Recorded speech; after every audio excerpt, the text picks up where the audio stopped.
We have the Reserve Bank, we have federal governments, and we have your bank. Now, ultimately, most of you might only understand when your bank sends you a letter, a text message, an email, and says, good news, your interest rate is going up. Now, for a whole generation, has not actually seen interest rates go up. So this is the dawn of a new era. I think, Des, you brought your home, you know, what, in 2013? Yeah.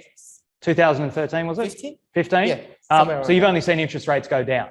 So this is going to be an interesting time. Hopefully, with your experience and having spent so long together, you know what's happening. Exactly. But it is for a lot of people. They've never seen interest rates going up. So let's understand what it all means.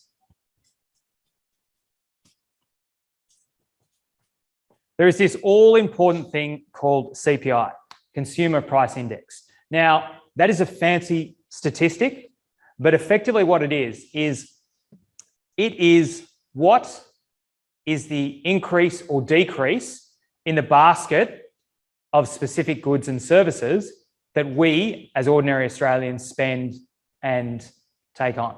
So the Reserve Bank has a rule that they must keep CPI in this band here, between the 2 and 3%. So anything within this band is good. Now, why do they want the price of things to go up? So think about your coffee. Think about what you paid 10 years ago versus what you pay today, and it's probably gone up. Now, they want prices to go up, but at a gradual rate of between 2 to 3%. Why do we want that? Well, we all feel good if what we were earning yesterday is less than what we're earning today, and less again as to what we're going to earn next year. So we can do that without the real wages going up, just by having CPI go up. So Reserve Bank, you imagine what happens. We have cycles. And CPI goes like this. So the areas that we want to focus in on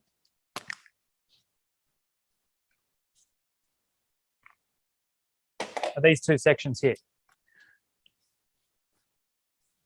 Whenever we're outside of that band, that is when the Reserve Bank needs to take action. Now, the Reserve Bank is a separate organisation to the federal government. They have their own board and they have a mandate to just keep that CPI in there. So let's talk about the simple thing. When CPI is less than 2%, that means we're not spending enough. That means wages aren't going up enough. So what do? Well, they make it really, really easy. And I think most of us can understand this. We will reduce the interest rates. Why? Because if we're spending less on our mortgage, we've got more to spend on food, on travel and transport, buying goods, flat screen TVs, whatever it is. And that will eventually lead to prices going up and move through this dip in here. Pretty straightforward. None of us will argue about having lower interest rates. Becky, have you ever had a customer complain when the interest rates went down? Never. Okay, so it's a pretty simple prospect. But I had a lot of complaints overnight last night. So that's a really, really easy point to understand.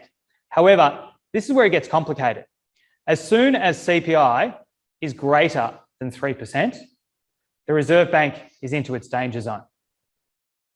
Now, what does this mean? This means the cost of food, the cost of rent, the cost of petrol, fuel, transport, holidays, everything is more expensive, and they need to contain that. So what they actually do is they increase rates, okay? So rates will go up. Now, this might not make sense to you because you're paying more for your morning coffee, you're paying more for petrol. What do? They make you pay more for your mortgage. Now, the reason why they do this is the general concept for 99.99% of Australians is that we will do whatever it takes to keep our home. So if we now have to pay $1,000 a month more in our mortgage, we will spend $1,000 a month less on food, eating out, partying, going on a holiday, having 3 cars, whatever it is, we will cut back on everything else so that we can pay that mortgage, with the idea that prices come back down and they get within that band.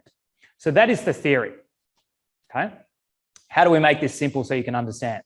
Well, the CPI is driven by two different factors. So you can have demand or you can have supply. Now, what I mean by this is that increase in prices driven by a demand factor, i.e. the new iPhone, I don't know, what are we up to, 13, 14, 15, whatever it is, comes out and you see these lines of people there, that's a demand-driven factor. And Apple can increase the price. You know, iPhone used to be $500, then it was $1,000. I think it's $2,000 now, it's probably $2,500, okay? That is a demand-driven factor, and I'm gonna give you a quick example on that in a minute. But what's really interesting, and people haven't understood or taken into account, is supply-driven factors. So just consider this. We're in the middle of an election campaign. What have all the governments done? They've offered more handouts. Now, if you think back and you were listening to what I was saying, we're spending too much. What does the government do? They give us more money to go and spend more.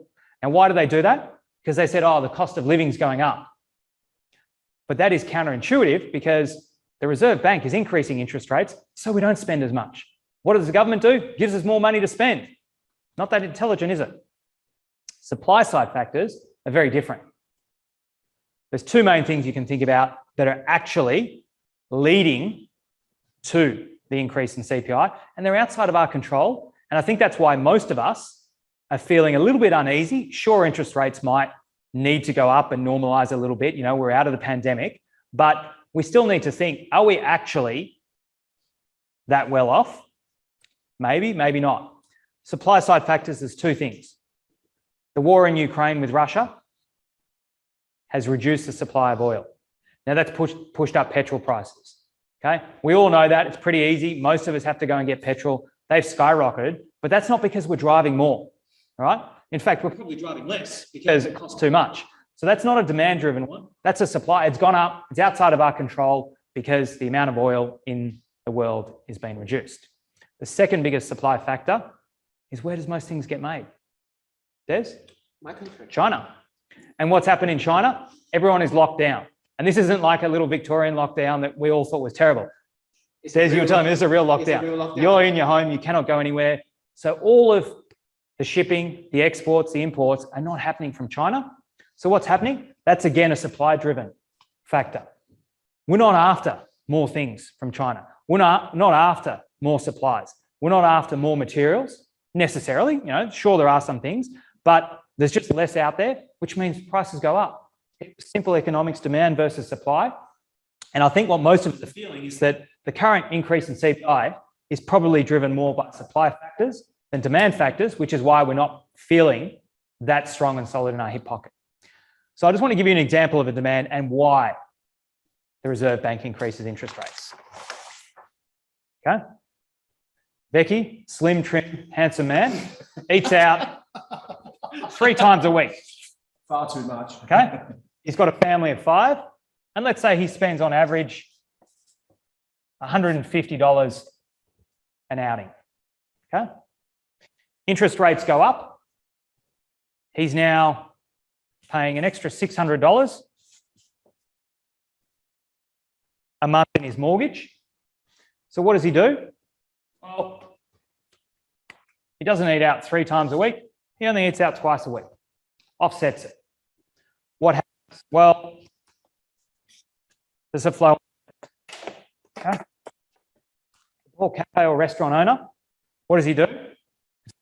He's doing it. Greg's doing it. Derek's doing it. I'm doing it. We're all going out less. So he has to do 2 things. First thing he does is he reduces his prices or he discounts. You know, think of all you can eat Tuesdays. Never invite these guys. Reduces his prices. Second thing he does is he gets rid of staff. Because he used to have a full restaurant from 6 p.m. till 11 p.m. Now he doesn't need as many staff. The demand-driven factors. So you just think about this restaurant in isolation here. All of a sudden, they're reducing their prices. So instead of the spaghetti in a red being $30, it's now $25. He had 20 staff. He's now only employing 15 staff. Now, of those 5 staff, let's assume none of them could find a job. They've all gone on to Centrelink benefits. All of a sudden, they're not spending as much because they were getting a wage here. Now they're only getting unemployment benefits here. And all of that is what leads to bringing that CPI down. So that is the Reserve Bank's theory. That is why they increased the mortgage, because the idea is that the great Aussie dream is you will never, ever let your home go. You will pay whatever it takes to save your home at the expense of anything out. So whether it be eating out, whether it be simply buying tuck shop lunches for the kids, whatever it is, you will reduce your costs anywhere else, and that will reduce those prices, and that is a demand-driven factor. So that is what we need to understand for those of you out there that are feeling, how is it fair? You've been doing it tough. Everyone's been doing it tough. We've been locked up for the last 2 years, and all of a sudden, interest rates are going up, whilst our wages aren't really going up. We're still stuck. We actually can't find employees. Everything's not that great. Well, that is why, that is how it works, and that is the difference between demand-driven factors, supply-driven factors, and how the Reserve Bank operates. So hopefully that's set the scene, that's given you a little bit of an insight, and you might be able to understand better why this occurs. So, enough talking from me.